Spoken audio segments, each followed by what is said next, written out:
Tu accouches bientôt et tu as peur de ne pas savoir pousser? Eh bien, bienvenue dans cette nouvelle série qui s'appelle Charline, j'ai peur. Le but, c'est de répondre à toutes ces phrases que j'entends au quotidien, que ce soit sur les réseaux ou au cabinet.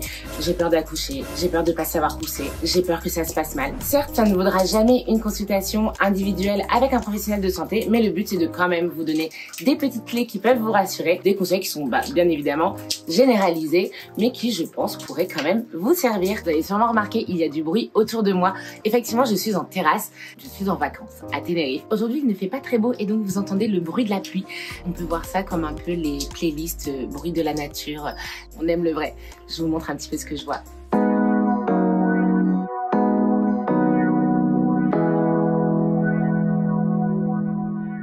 Si jamais vous ne me connaissez pas, je m'appelle Charline, je suis sage-femme et je donne sur les réseaux sociaux YouTube et Instagram des informations sur la santé des femmes, la gynécologie et la grossesse. Si aujourd'hui vous vous dites Charline, j'ai peur de ne pas savoir pousser, eh bien voici 5 points pour répondre à cette peur.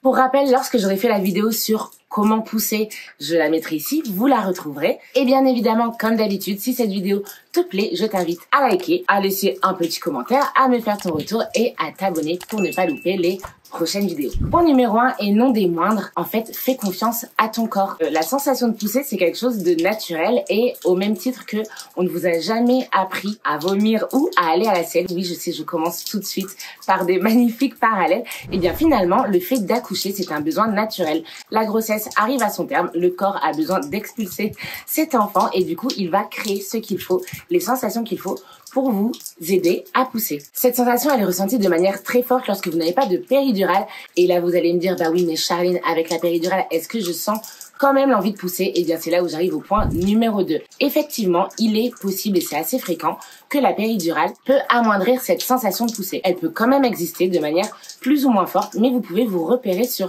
d'autres signes. Même si c'est pas une sensation irrépressible vraiment, là, je ne peux pas me retenir. Encore une fois, comme lorsque j'ai envie de vomir, je sens envie de vomir, mais je peux me retenir. Et il y a un moment donné, clairement, je ne peux pas me retenir et je sais comment faire. Et bien là, c'est possible qu'avec la péri, on ressente que tardivement ce truc d'envie irrépressible. Mais c'est pas grave, vous pouvez vous reposer sur d'autres choses. Vos sensations, vous pouvez sentir les contractions sans qu'elles soient douloureuses. Vous pouvez sentir quand même que ça pousse sans que ce soit irrépressible et sans que ce soit douloureux. Et vous pouvez aussi voir votre ventre se contracter.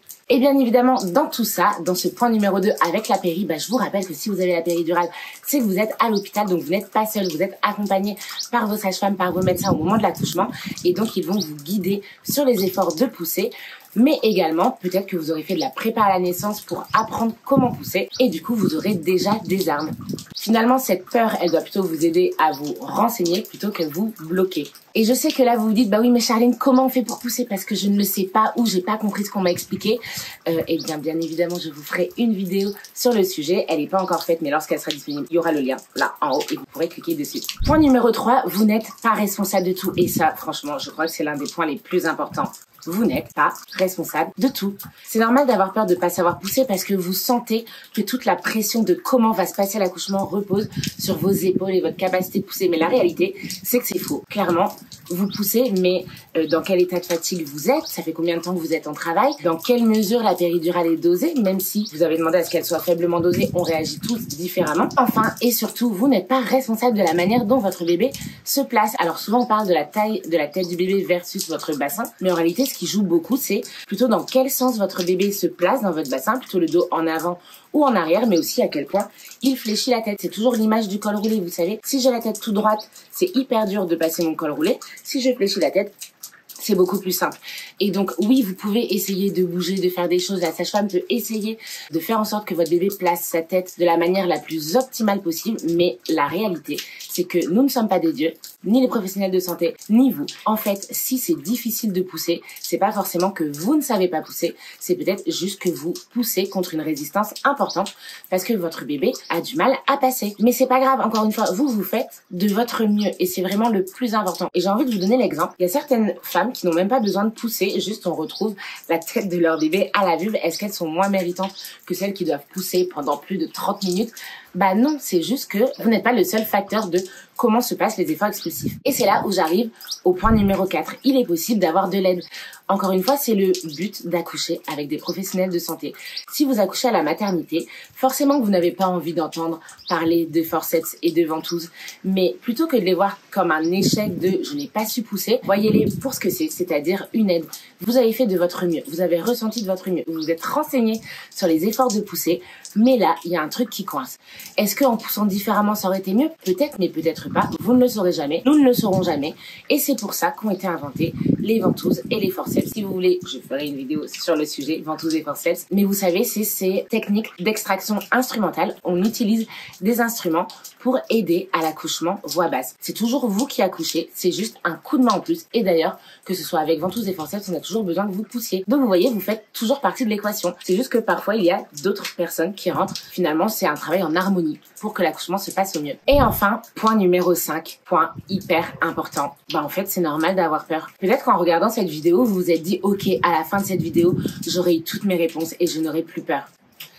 Bah oui, mais en fait, vous êtes humain, vous n'êtes pas des robots. C'est important, l'accouchement, ça compte pour vous. Vous avez envie de faire de votre mieux. En plus, il y a plein d'inconnus. Et en fait, quand c'est important, quand il y a plein d'inconnus, quand ça compte pour nous, c'est juste normal d'avoir peur. Je vous souhaite juste que cette peur ne vous paralyse pas, mais plutôt qu'elle vous pousse à vous renseigner pour faire de votre mieux, mais aussi de vous dire, ok, maintenant je sais faire la part des choses entre ce qui est de mon pouvoir, ce qui n'est pas de mon pouvoir. Moi, j'ai fait de mon mieux. Et en fait, c'est normal d'avoir peur. Je me laisse traverser par cette émotion. Et comme souvent, quand on se laisse traverser par une émotion, elle prend moins de place. Et vous le savez, comme dans plein de situations, quand on ouvre la porte en se disant derrière la porte, il y a un truc qui me fait peur. En fait, le truc derrière, il fait souvent moins peur que dans notre imaginaire. Donc, acceptez cette peur. Ne la mettez pas sous le tapis parce que pendant ce temps-là, elle grossit. Vous le savez. Parlez-en. Mais en fait, acceptez-la. C'est ok. Et si toutefois elle vous paralyse, bien évidemment, et ça vous le savez, parlez-en à votre professionnel de santé. Si même elle vous paralyse trop, peut-être que ça va vous aiguiller sur quel type de prépa vous allez choisir.